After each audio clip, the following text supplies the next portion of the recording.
I'm delighted to welcome today Frances Day. Oh, welcome today, Frances Day. I went to school with a girl called Frances Day, but you're definitely not the same Frances Day.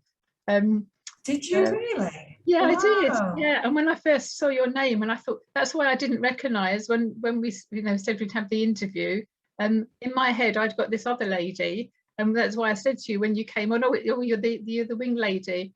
For those watching, well, for those listening on audio, Frances is sat at her desk, and behind her she's got a beautiful pair of angel wings, goldy silvery kind of colouring, aren't they? They're beautiful. Yeah, so definitely a different Frances Day. So you're an energy healer and a soul coach. That's right. Yeah. So not everybody is going to understand what those things are. They're two separate things, are they, or do they intertwine? They do intertwine a bit, I guess, really, yeah. So energy healer is where I connect in with your soul. So the type of energy healing that I do is called soul psychology. And with energy healing, I believe that everyone has a gift and everyone has a medicine. So your gift is what you were brought here to do or be in this world, and everyone is very unique. And your medicine is how you share it with the world. So the soul coach is connected in with the energy medicine. So when I work with my clients, I connect in with your soul, and my gift is being able to see what your gift is. So I connect in with your soul, and then your soul communicates with my soul at an energy level. And what we do is release blocks and things like that that are keeping you stuck, so that you can step into the person that you're here to be. Yeah. Right, goodness me. So can you do this over the internet, or is it in-person consultations? Well, it was face-to-face before lockdown, but I had a very steep learning curve where I had to learn how to do it over Zoom. And actually, you know, now that it took me about 3 or 4 weeks to really help connect energetically into my clients, you know, through a screen. But I don't think I'd ever go back to doing it face to face now, unless the client specifically wanted it and they lived nearby, of course. Yeah. Interesting. Yeah. So what kind of conditions, problems, challenges do people see you for, Frances? There's sort of 3 or 4 key sort of headline things that you see patterns, don't you, when you're working with your clients. So anxiety is a big one at the moment, of course, because of what we're going through. Unconditional love, and that can be, so let me share a story with you actually, which will probably just give you an example of unconditional love. So I had a client who came to me and she said that she was constantly looking for approval and love from the opposite sex. So she was doing the dating game, you know, online dating, but also she was a creative. So she was an author and she was writing beautiful poetry. And what I do when I work with my clients is each session is a 2-hour session. And as I said, I connect in with their energy. And throughout the session, I can tell you where it's blocked inside your energy system. And that can be in a physical gland or organ, but it can also be in a less tangible. So it can be an emotional meridian or a chakra or something like that. There are 8 different sort of core energy centers. And then I can tell you how old you were when you took this energy on. And most importantly, who gave it to you. And then what we do is we, through the process, release it and give it back to the person that gave it to you with love. So through that process, what it does is it heals the person that gives it to you as well. And with this lady, the stuck energy in one of her sessions was stuck in her hara, in her womb. Now in energy work, everyone has masculine and feminine energy. And your feminine energy is your creative, intuitive space. Now, because she was a creative, you can imagine that that blocked energy was causing huge issues for her. And what we did, and I hope this is not too graphic, I'll try and keep it as light as possible, but what we did was this particular session took her back through, I'm trying to recall whether it was generational or past lifetimes. I think it was past lifetimes.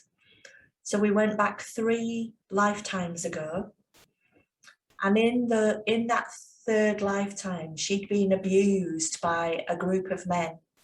So what had happened is she'd kept this anger and trapped it inside her womb, her creative space, which meant that she'd got this like deep soul calling to be creative, which was blocked, but also she had this anger, this trapped anger around men. So it was like a double whammy almost, really. So, but by clearing that space, she was then able to, most importantly, love herself for who she was, a beautiful, amazing, creative woman that was so powerful, and so she had a deep sense of majesty about her almost. And as I share that with you, I can feel my whole body start to tingle as I share that story. She's beautiful. So I've actually written this as a case study on my website because it was such a powerful process. So yeah, it's been pretty life-changing for her, really. Yeah. So for anybody listening to this who hasn't come across this type of work before, it sounds a bit woo-woo. What Yeah.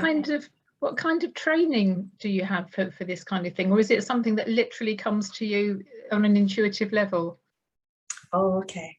So that's a very long story, but I'll try and keep it as brief as I can. So in answer to the short abridged version is that it takes about 2 years to learn to do the theory. So it's a bit like a degree course, really. There's lots of theory about each of the different elements and the different healing tools that we use, and every single area of your body and how that connects energetically. But I became a healer because I lost my business, and they say to be a good energy healer, you need to have healed your own wounds. And I was feeling very sorry for myself about 4 years ago.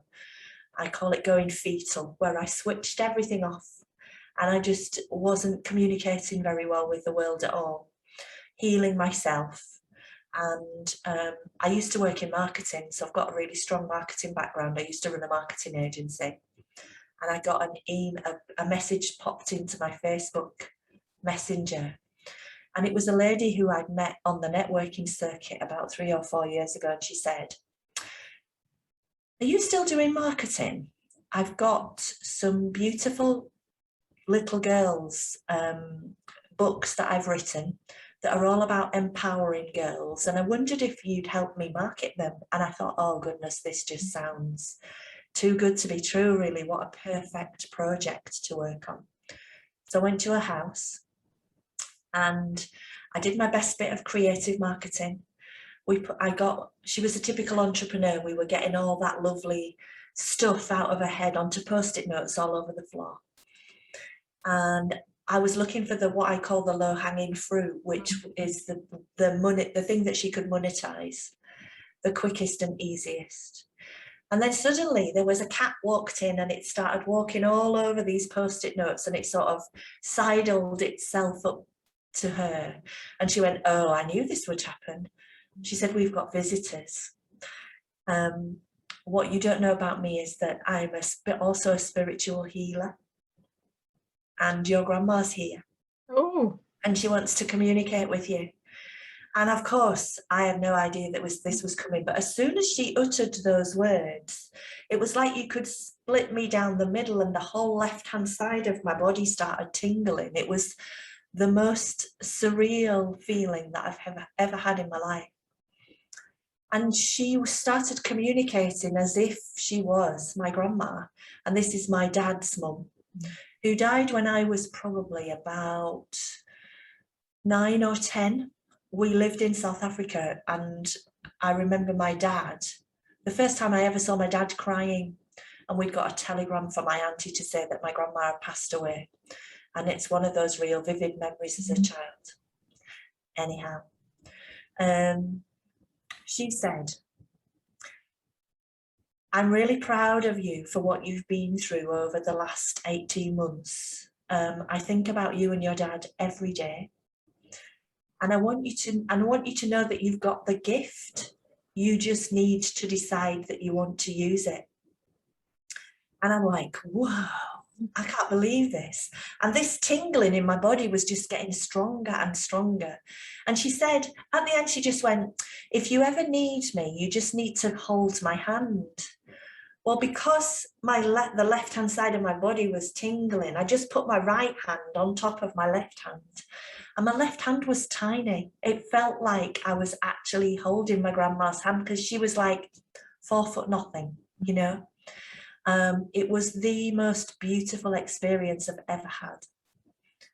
So yeah, it's a very long-winded answer. So that's how you got to, you kind of stepped into this thing that you do now. What about the books? Did you produce the publish the books, market the books rather, for this lady? Well, what ended up happening there was, because of the low-hanging fruit and because of this experience that I'd had with her, I said to her, "You know, the spiritual healing gift that you have is so much more powerful. Let's explore this." And we ended up focusing quite a long period of time, maybe about 6 months or so, just on these spiritual healing gifts. And she is now a phenomenal healer. And the book sort of took a bit of a sideways step, really. Yeah. Right. Yeah. So would you say she's one of your mentors? Oh, she definitely was. I was looking for more joy in my life. In fact, my vision board has the word joy right in the middle of it. And her name is Joy Fisher. She's a beautiful woman. Yeah. Well, all these synchronicities, it's amazing, isn't it? People say coincidences, but they're not, are they? It's far more than coincidence. Absolutely. So you kind of had this experience, but you mentioned that you'd lost a business. So what kind of led up? You know, what happened in your life before you got to this moment that you decided you were going to go into the healing side of things? So in energy medicine world, we talk about people having 4 or 5 key events that really shape who they are. And that was one of my key events. And I was running a really successful business called Birdboard, 150 women across 15 boards, sort of along the M62 corridor in the UK. And the universe obviously had other plans for me, because I wasn't on the path that had been chosen for me. And what I now know is that it was taken away from me because I had this other journey that I needed to go on. And I also know that if I was still running Birdboard, I wouldn't have learned how to be a healer, because I wouldn't have had the time to do it. You know, obviously I needed 2 years to do the theory and do all, you know, put all that practice into place. So I have a big long story about how I became a healer, but another one of the blogs that's on my website, it's entitled something about on the night that Princess Diana died, I was being dangled by my ankles out of a 9th floor flat window. Goodness. So, you know, I think most people remember where they were, don't they, on the night that she died. But of course, yeah, I have other memories of that night, really. And yeah, that was another one of your 4 or 5 key events then. Yes. So it was because, and this is why I do the specialist work around unconditional love, I think. So because I have or had very little self-worth because of events that had happened to me through childhood. It's a bit like a cobweb where, if you believe that at a deep core level, then this stuff, your subconscious goes looking for confirmation of this lack of self-worth. So it ultimately culminated, it's easy for you to say, in this key event happening to me. And when you're in that situation where you actually don't know whether you're going to live or die, it's like, I'm not doing this anymore. Something's got to change. So it was at that point where I started really looking out there for ways in which I could start to heal myself. And it was very tentative at first, because of course this is like 25 years ago now. But I've always been very interested in holistic, healing. So did quite a lot of that, counselling, lots of stuff, but it's the energy work that's really helps to release it once and for all, for good. Brilliant. Yeah. So you've got yourself in a bit of a pickle somehow with this the night Princess stole, early hours in the morning, wasn't it? Princess Diana died. I remember where I was as well. Reminded the other day, I managed a band in those days, my last husband's band. And we were living in Skegness, and we travelled all the way down to a park in Enfield for this gig on the Sunday. And when we got there, we noticed as we were driving down, the roads weren't very busy, but it was a Sunday, so we kind of, explained that off. When we got to this park that we'd been to many times before, we'd playing in the bandstand, the gates were closed with a sign on saying that she died, so we had to drive all the way back to Skegness, and it was really quite a long drive. But but I would sooner have been doing that than being dangled over the thing. I'm assuming here that you'd had a bit of a fallout with a chap, had you? Yeah. And again, I'm not going to go into lots of details. No, we don't need to do that, because there's no need to. But yeah, it was. So what happens energetically is that when you're vibrating energetically at a very low frequency of scarcity and lack, what happens is that you attract people into your life that are vibrating at the same frequency as you. So that phrase around you've got to love yourself first is right, but that's okay knowing it at a logical level. But how do you do that work, Because if you've been brought up to know that and you don't know any other way, how do you change that, So that for me it's been a very long journey. But as I said, I finally found the key, if you like, that unlocks that. So energy is emotions in motion. So all that blocked energy is negative emotions that are stuck within your energy system. And I've got a big long list of, I'm just doing the maths, so 7 big ones, 30 sub ones. So 7 times 200 and your voice went off. 200 and what something? 210 negative emotions. Really? And a combination of every type. Goodness. Do you have a similar chart with positive?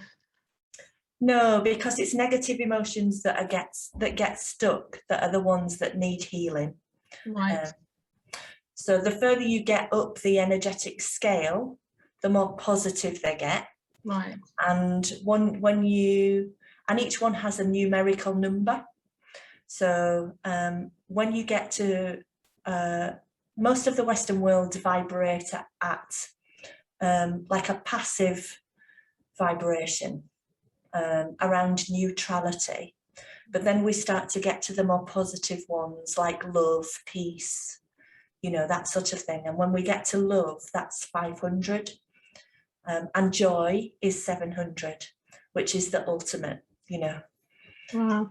There's when you have water, the energy in the water is fascinating, isn't it? With Professor Emoto, Dr. Emoto's work, a Japanese guy, talking about the if you have a glass of water and you put a word on it, the water will pick up the energy from that word. So if it's anger or if it's love, you'll get a different frequency, a different energetic pattern, won't you? It's so fascinating, and it's great that we know about this, but it's relatively new in kind of modern life terms, although it's ancient stuff that I'm sure people, you know, thousands of years knew about in some way or another. But when you talk to people who don't know about this stuff, they think you're completely off your head. In my experience, hopefully you don't get that, but in my experience, in fact, somebody said to me today, a friend of mine who does healing work in a different way that you do, she said to me, can I ask you a random question? She said, do you think I'm nuts? I said, no, certainly not. And she's had people that are very close to her that she's now falling out with because they think because she's gone so deep into this stuff, they don't understand it. Unless it's a reflection of them, not of you. No, you're absolutely, you know, spot on. So what's next? I mean, how do you support clients? Do you have a group? Is it all one-to-one? Do you have any Facebook groups or websites or anything? How do people find you, Frances? Thank you. Thanks, Elaine. So I have a Facebook group called Everything is Energy, and there's an opportunity there to obviously, you know, connect in with like-minded people. I usually do a live on a particular topic of energy work once a week in that group. So it's a great way to, you know, get a flavour of the types of work that I do. And then I have a website where I do one-to-one work. And I've got a couple of courses that I run. So I didn't answer the full question earlier. So some of the things, because everything is energy, like the title of my Facebook group, everything is connected at a core level, really. Things like love, money, self-worth, anxiety. You know, people have come to me because they want one particular thing looking at and healing, but then I've gone away with something else completely different, because energy work gives you what you need, not what you want. Yeah, fascinating. Yeah. So a lot of the work that I do is around prosperity, and I've got a course called Prosperity is Your Birthright, because energetically, law of attraction and all that, we know that we are all meant to be prosperous. And I do some interesting talks around money and masculine energy, because the way that you think about money is the way that you think about men. That's fascinating, isn't it? Oh, that's just given me a light bulb moment. Yeah. Oh my goodness me. Wow, that's very powerful what you've just said for my situation. Huh? So when you think about, you know, if you have a belief around money is always scarce, then you probably got a similar thing around money, men are scarce, or, you know, because ultimately everything connects into your own self-worth. So as with a cobweb, as we start to peel away those interconnected layers of the cobweb, everything connects into everything else, and at the core of it is who you are. You know, as a beautiful brand new born baby, we don't bring any of these limiting beliefs or wounded child stories into our life. But it's our parents and our primary caregivers who teach us these beliefs. And they're only doing the best that they can with the tools that they have. So there's no blame. But of course, we just take all this stuff on like little sponges, so that by the time we're 7, we've already got all this stuff that we're carrying around with us. So it's my job to help peel away all that stuff again, to take you back to what you should be. Yeah.